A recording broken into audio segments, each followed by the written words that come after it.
ആദർശ രാഷ്ട്രീയത്തെക്കാൾ പ്രായോഗിക രാഷ്ട്രീയത്തിന് ദില്ലി വഴിമാറിയെന്ന് സാഹിത്യകാരൻ എം മുകുന്ദൻ. 4 പതിറ്റാണ്ടിലെ ദില്ലിയിലെ ജീവിതാനുഭവങ്ങൾ ആസ്പദമാക്കി എഴുതിയ എന്റെ എംബസി കാലം എന്ന പുസ്തക ചർച്ചയിൽ സംസാരിക്കുകയായിരുന്നു അദ്ദേഹം. കേരള ഹൌസിൽ നടന്ന ചർച്ചയിൽ doctor John Brittas M P, സാംസ്കാരിക മന്ത്രാലയം ഡയറക്ടർ അനീഷ് രാജൻ എന്നിവർ പങ്കെടുത്തു. 1960കളുടെ ആരംഭത്തിൽ ദില്ലി എന്ന മഹാനഗരത്തിലെത്തുകയും ഫ്രഞ്ച് എംബസിയുടെ ഉന്നത പദവിയിൽ ജോലി ചെയ്യുകയും ചെയ്ത എം മുകുന്ദന്റെ ജീവിതാനുഭവങ്ങളാണ് എന്റെ എംബസി കാലം. 4 പതിറ്റാണ്ടിലേറെ ദില്ലിയെ തൊട്ടറിഞ്ഞ അനുഭവങ്ങളും സുഹൃത്ത് ബന്ധങ്ങളും എഴുത്തുകളും ചിന്തകളും നിറഞ്ഞ ആത്മകഥാംശം കൂടിയാണ് പുസ്തകം. കേരള ഹൗസിൽ നടന്ന പുസ്തക ചർച്ചയിൽ doctor John Brittas M P, സാംസ്കാരിക മന്ത്രാലയം director Aneesh Rajan, open magazine editor S Prasannarajan എന്നിവർ പങ്കെടുത്തു.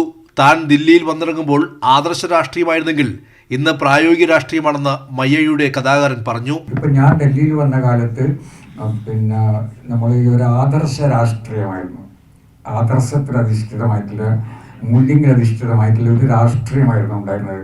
ഇന്ന് പ്രായോഗിക രാഷ്ട്രീയമാണുള്ളത്. അപ്പം ഇതാണ് മാറ്റം. ഇപ്പോഴെന്ന് പറഞ്ഞ രാഷ്ട്രീയം എന്ന് പറഞ്ഞാൽ തിരഞ്ഞെടുപ്പ് ജയിക്കുക എന്നുള്ളത് മാത്രമാണ്, അധികാരത്തിൽ വരിക എന്നുള്ളത് മാത്രമാണ്. അതിനുവേണ്ടി എന്തും കൂട്ടുപിടിക്കും.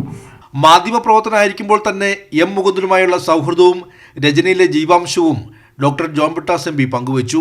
ഡൽഹി എത്രത്തോളം ക്ഷീണിച്ചു, ശുഷ്കമായി എന്നുള്ളൊരു തിരിച്ചറിവ് കൂടി ഈ പുസ്തകം വായിക്കുമ്പോൾ നമ്മുടെ മനസ്സിലേക്ക് വരും.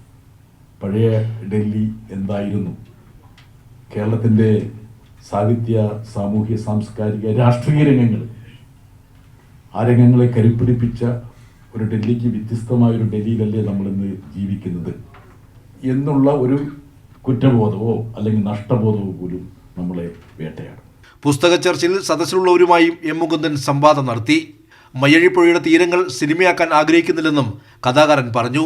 പ്രാദേശിക എഴുത്തുകൾ മാത്രമല്ല, AI സംവിധാനങ്ങളുടെ കാലത്ത് ആഗോളതലത്തിലുള്ള ആഖ്യാനങ്ങളിലേക്ക് കൂടി മലയാള സാഹിത്യകാരന്മാർ മാറണമെന്നും അദ്ദേഹം ചൂണ്ടിക്കാട്ടി. കൈരളി ന്യൂസ്, ദില്ലി.